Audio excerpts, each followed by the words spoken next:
अगर वह पूरी दुनिया जिसे हम कभी जानते थे महासागर के सतह के नीचे गायब हो जाए, समुद्र द्वारा पूरी तरह से निगल ली जाए, तो क्या होगा? इस दुनिया के पीछे केवल दंत कथाएं बची हैं। क्या हम उस पानी से भरी कब्र से इसकी कहानियां को जोड़ सकते हैं जिसने इसे निगल लिया?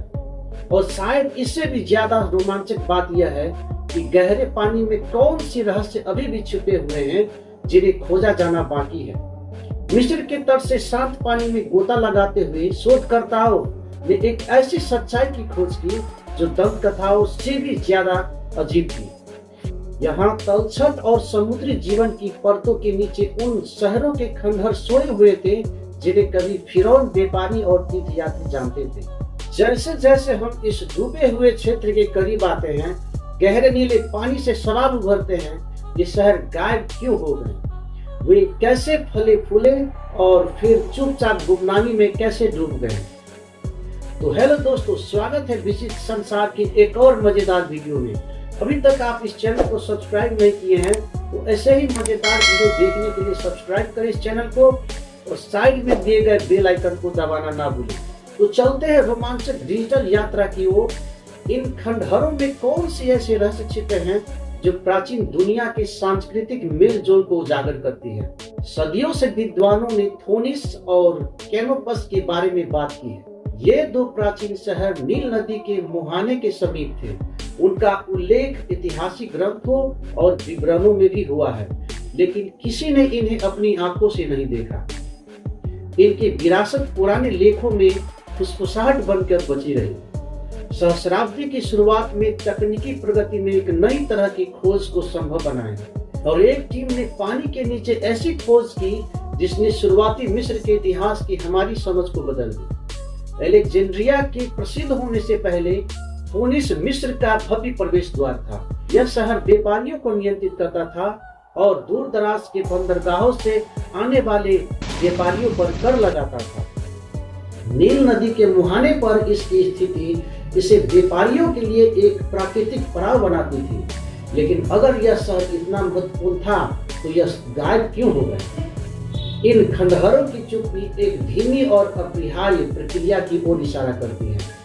क्या यह भूमि का धीरे धीरे डूबना था, या फिर क्या हिलती हुई जमीन और कांपती धरती ने शहर की नींव को कमजोर कर दिया था?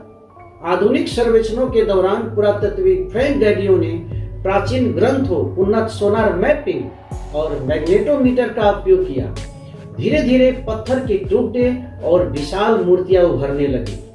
जो जटिल विवरण केवल कल्पना में थे अब पानी के नीचे वास्तविक हो गए।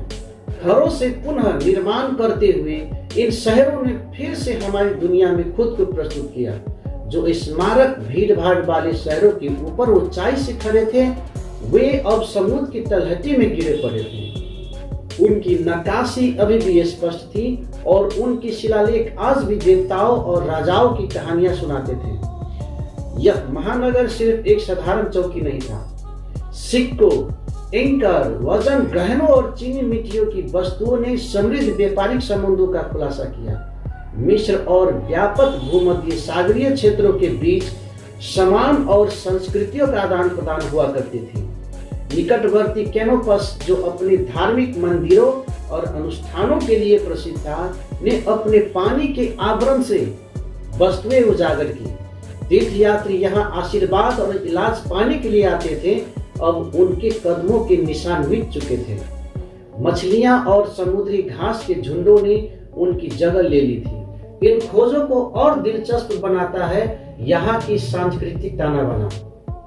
मिस्र, ग्रीक और यहाँ तक कि रोमन तत्व इन कलाकृतियों और वास्तुशिल्प अवशेषों में एक साथ बुने हुए थे। विभिन्न धर्मों के देवता एक दूसरे के समीप थे।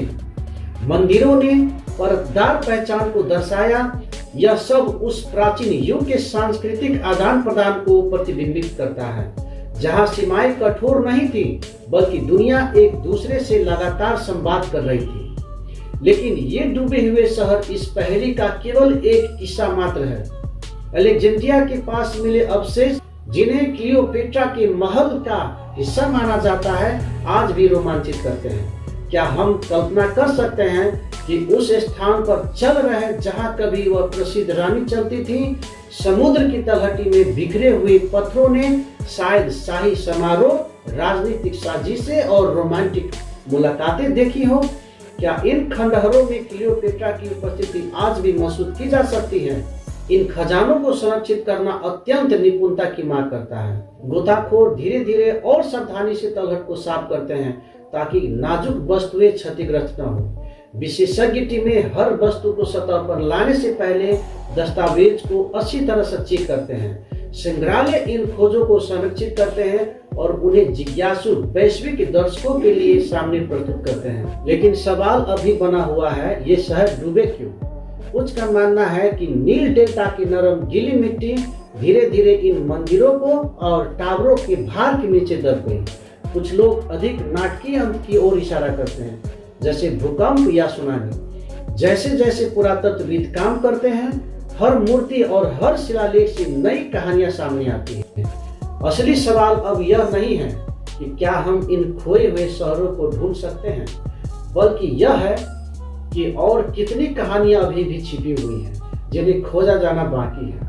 अगर यह वीडियो आपको रोमांचक लगा तो हमारे अगले रोमांचक वीडियो को जरूर देखें। वीडियो पसंद आई हो तो वीडियो को लाइक शेयर करें और चैनल को सब्सक्राइब। तो मिलते हैं विचित्र संसार की अगली एक और रोमांचक वीडियो में। तब तक के लिए खुश रहिए। धन्यवाद।